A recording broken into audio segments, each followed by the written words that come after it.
है संगवारी हो।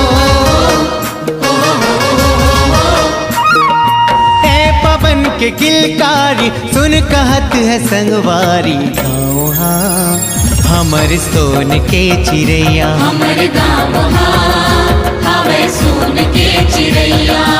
ए पवन के किलकारी सुन कहत है संगवारी। गाँव हाँ हमर सोन के चिड़ैया, हमर गाँव हाँ।